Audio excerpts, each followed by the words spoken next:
खरं तर आज आम्ही महात्माजी गांधी यांच्या पुतळ्यासमोर एक आंदोलन केलं आणि महात्माजीचा नारा होता का सत्यमेव जयते।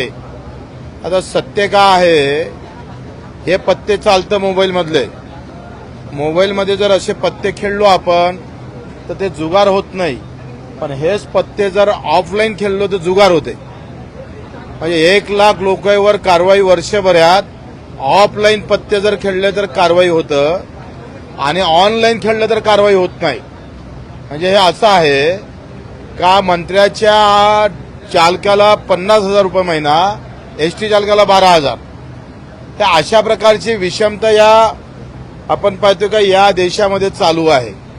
मग ही पत्त्याच्या विरोधात आम्ही आंदोलन केलं।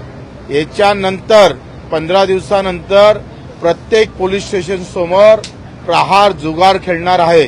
ऑफलाईन जुगार, ऑनलाईन जुगार अदानी अंबानी अशा मोठ्या व्यापाऱ्यांचे चालू आहे, तसा सामान्य माणसाचा जुगार चालू ठेवा।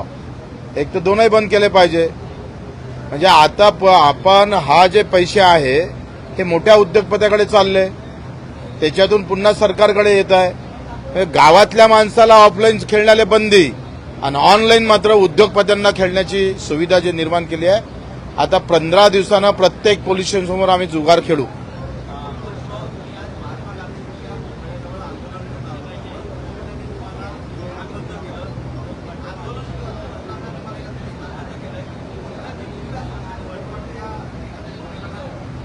मला असं वाटतं का पोलिसांनी कारवाई केली बरोबर आहे, कारण कायदा ऑफलाईन जुगार खेळता येत नाही, कायदा ऑनलाईन जुगार खेळायला परवानगी देतं।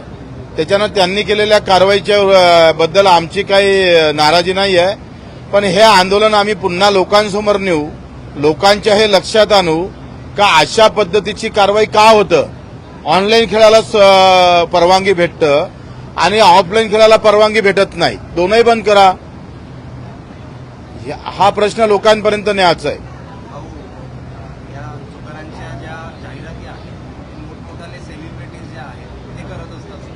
मला वाटतं त्यांच्या विरोधात मी आवाज उठवला होता।